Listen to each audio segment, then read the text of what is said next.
Hello বন্ধুরা, আমি জয়শ্রী। কেমন আছো তোমরা সবাই?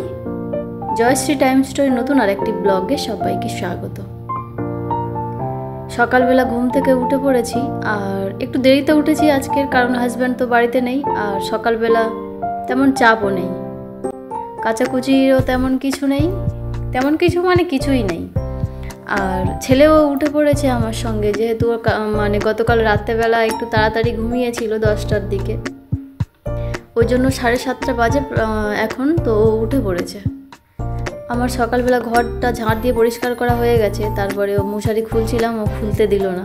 বলি ও উঠে পড়েছে, মশারি টশারি খুলে বিছানা গুছিয়ে ফেলি, তো বলছে না না। ওই জন্য আবার ফের কোনটা খুলে দিয়েছিলাম, আবার বেঁধে দিলাম, দিয়ে এই যে ঘর মোছার জল এনে রেখেছিলাম, মানে ও ওঠার আগে। এখন ঘরটাকে মুছে পরিষ্কার করে ফেলছি।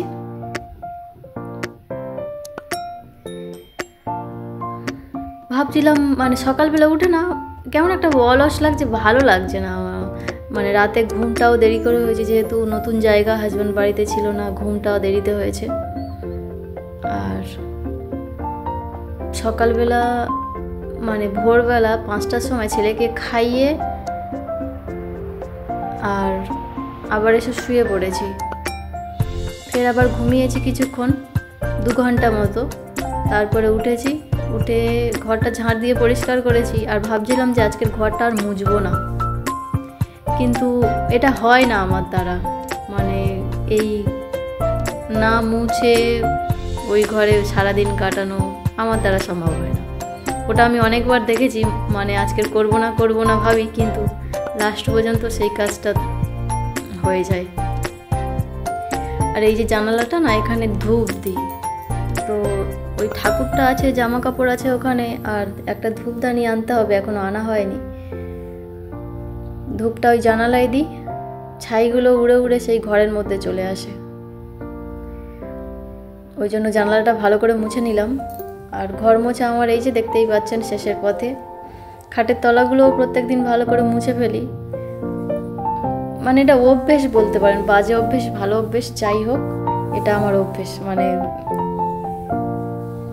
যদি কোনোদিন মনে হয় যে না শুধু সামনেটুকু মুছে চলে যাব, তো আমার দ্বারা হয় না।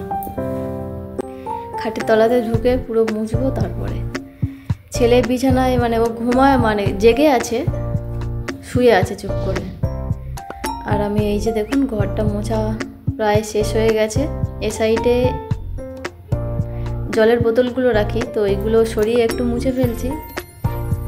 মুছবো না ভাবছিলাম, কিন্তু কোনো জায়গা ফাঁক যাচ্ছে না, দেখছেন তো। তারপরে সামনে মানে বাইরে রান্না করার জায়গা, ওই বারান্দাটুকু মুছে নিলেই হয়ে যাবে। তো চলুন ওটুকুও মুছে ফেলি, তারপরে আবার পরে ফিরে আসছি। ছেলেকে তুলে ব্রাশ করে জল খাওয়াতে হবে, এখন অনেকটাই কাজ আছে। মানে ও উঠে পড়েছে, মানে ওকে রেডি করতে হবে। আর ওর ব্রাশ করানো, জল খাওয়ানোটা সকালবেলা একটু চাপের বিষয়। প্রত্যেকটা বাচ্চার মনে হয় এরকম হয়, আমি জানি না। তো এর তো এরকমই, সকালবেলা উঠে জল খেতে চাইবে না, ব্রাশ করতে চাইবে না, প্রত্যেক দিন দুষ্টুমি করে। বাইরেরটা মুছে চলে এসেছি। এই যে মুসুরিটা খুলে বিছানাটা গুছিয়ে নেব। ছেলে উঠে পড়েছে, তোকে জিজ্ঞেস করলাম যে মুসুরিটা খুলি এবারে, ও বললো হ্যাঁ। ওই জন্য খুলছি, না হলে ও এক্ষুনি কান্না শুরু করে দিত। আর এই যে ওর ঘুম ভাঙা মানে যতটুকু সময় জেগে থাকবে সারাক্ষণ দুষ্টুমি। মশারিটা ওই কোণে বেঁধে ঝুলিয়ে রাখি, দেখেছেন? না হলে ঝুলে থাকে, আর বাচ্চা খেলা করে তো কোথায় মানে পায়ে হাতে লেগে জড়িয়ে পড়ে যাবে। ওই জন্য ওই উপরে ওইভাবে বেঁধে আর ঝুলিয়ে রাখি। আর এর সকালবেলা উঠে দুষ্টুমি শুরু হয়ে গেছে। ধারে এসে দাঁড়িয়ে আছে, কোথায় পড়ে যায় কি হয়, ওর ওই সব কোণে নেই, দেখেছেন? বালিশের উপরে উঠে লাফালাফি করছে।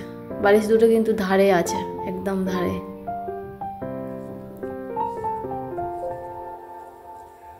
আর এই ঝাড়ুটা নিয়ে মুখের মধ্যে দিয়ে দিচ্ছে, মুখে গেঁথে যাবে। এগুলো খুব শক্ত শক্ত, তো দিতে চাইছে না, দেখেছেন? এই যে ও সাইডে ফেলে দিল।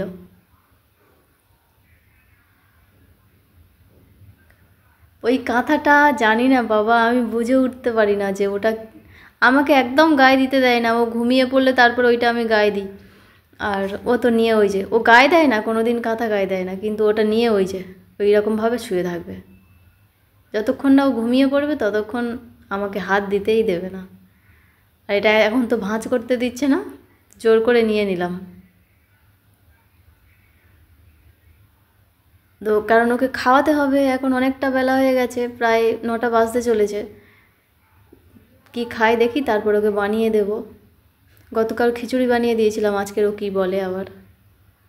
ম্যাগিটা একটু বেশি খাওয়া হয়ে যাচ্ছে এখন। এই যে দেখুন না, ঝাঁটা দিয়ে মেরে দিল এক ঘা। আর এই ঝাঁটাটা না কি মানে মানে খুবই শক্ত শক্ত কেমন একটা, জানো সেই ঝাঁটা কাঠির থেকেও আরও বেশি, মানে এই কাঠিগুলো খুবই শক্ত।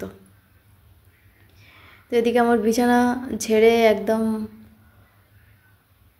রেডি হয়ে গেছে প্রায়, আর কিছু করারও নেই। আর ওই যে দেখুন, আমি ওইদিকে গুছিয়ে রেখে আসলাম, আবার ফের সেই বালিশটা নিয়ে, ওটা ওর বালিশ, ও কিন্তু মাথায় দেয় না, সেই নিয়ে দুষ্টুমি করছে।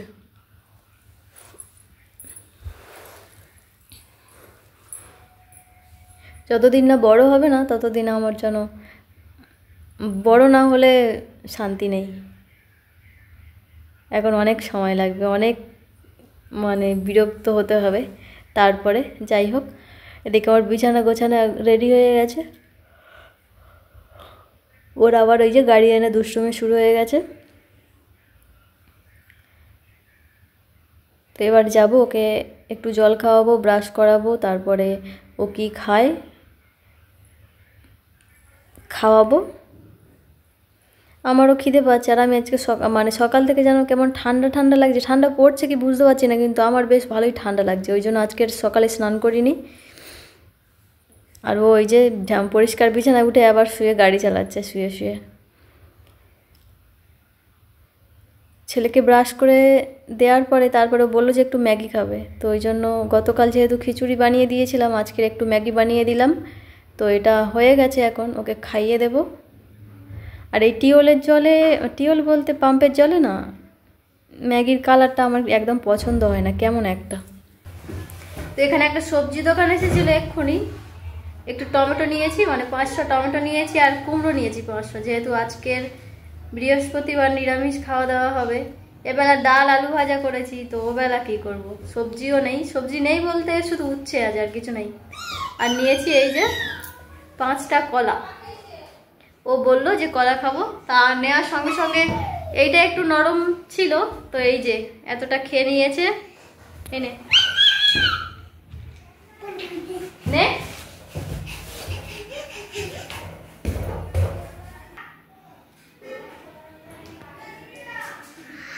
আনিবি খেয়ে নে।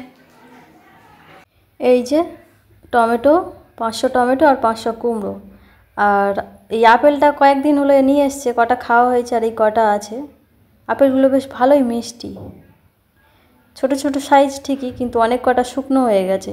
আর কলা নিয়েছি কটা, একটা খেয়েছি আর 4টে আছে। আর এখানে ও বললো যে একটু আপেল খাবে, ওই জন্য এখন কেটে দিয়েছি আপেল। এখন বাজে 11:30, আমার রান্না বান্না সমস্ত কমপ্লিট হয়ে গেছে। সকালবেলা ডাল করেছি, আলু ভাজা করেছি, আর কিছু করি না। পাঁপড় ভাজবো ভাবছিলাম, এখন পাঁপড়গুলো না একদম ভালো ভাজা হতে চায় না, কেন জানি না। বর্ষাকালের জন্য, মানে বর্ষাকাল গেছে সেই পাঁপড় বলে কি ঠিক বুঝতে পারছি না। আর আমরা খাওয়া দাওয়ার পরে বিকেলবেলা ঘুমিয়ে পড়েছিলাম। তারপরে 3:30 বাজে এখন, হাজব্যান্ড ওই যে বাড়িতে ফিরলো সবে, এখন এসে ভাত খাচ্ছে। আর ছেলে ওই যে উঠে পড়েছে। আর হাজব্যান্ড নিয়ে এসছে এই যে পপকর্ন, আর একটু বাদাম, আর একটু আছে মটর ভাজা, একটা 2টো বাদামের প্যাকেট, একটা মটর ভাজা, আর একটা পপকর্ন। তো চলুন ছেলেকে দুটো দিই। এই বাদাম টাদাম খেলে না আমার মানে ভালো লাগে না, খাওয়ার পরে যেন অ্যাসিড হয়ে যায়, আর কেমন মাথা টাথা যন্ত্রণা হয়, বিরক্ত লাগে। তাও খেতে ইচ্ছা হয়, তাই 2-4টে খাই, কিন্তু খেলে আবার প্রবলেম হয়। আর এই বাদামগুলো যদিও বালিতে ভাজা, ছেলে ওই যে একটা আধটা খাচ্ছে, ও তেমন একটা খেতে চায় না। ও বেলা ও কটা কাজু খেয়েছে, এমনিতে খেতে চায় না, আজ খেয়েছে। আর এখন এই যে দেখুন মটর ভাজার প্যাকেটটা নিয়ে পড়েছে, আমাকে কাটতে বলছিল, আমি বললাম যে না আমি কাটবো না, ওটা পাপা খাবে। আমার হাজব্যান্ড বাদাম খেতে চায় না, একদম খায় না, তো ওই মটরটা একটু খায়, মটর ছোলা, ওই জন্য বলছি যে পাপা খাবে না, ওটাকে ওকে কেটে দিতে হবে। আমি কেটে দিইনি বলে একা একা কেটে নিচ্ছে দেখুন। ঢালছে, একটুও কিন্তু ফুটো হয়নি প্যাকেটটা, দাঁত দিয়ে তখন থেকে কেটেই যাচ্ছে।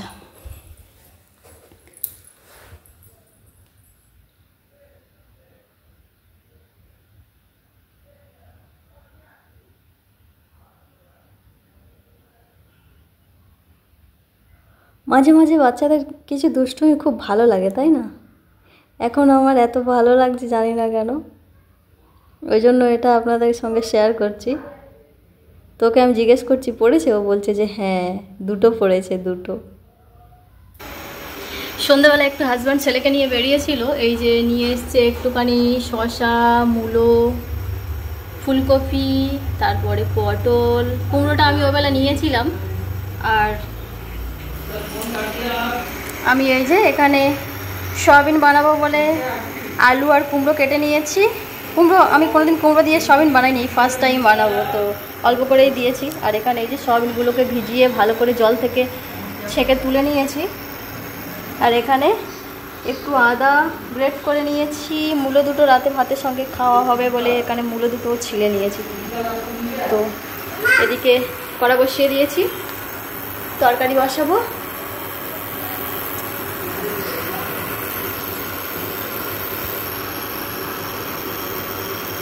একটু তেল দিয়ে দিচ্ছি। হ্যাঁ বলো।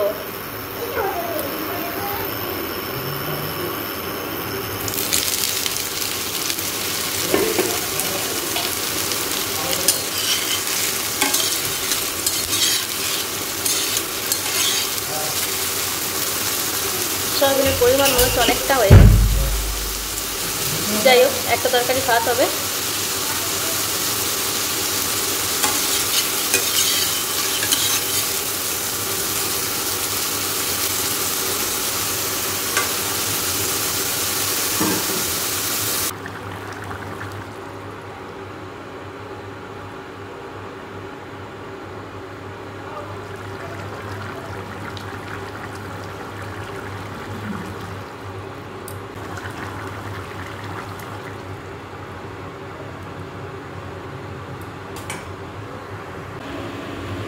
এই যে এখানে আমাদের সয়াবিনের তরকারি খাওয়ার জন্য একদম রেডি। লাস্টে একটু গরম মশলা আর ঘি দিয়ে দিলাম। তরকারিটা কিন্তু দারুণ দেখতে হয়েছে, খেতেও আশা করছি ভালো হবে, খারাপ হবে না। তো বন্ধুরা আজ এ পর্যন্ত, ফিরে আসছি পরবর্তী ব্লগ নিয়ে। ভিডিওটি কেমন লাগলো অবশ্যই কমেন্টে জানাবেন। যদি ভালো লেগে থাকে তাহলে একটা লাইক করবেন আর চ্যানেলটিকে সাবস্ক্রাইব করে দেবেন। Good night.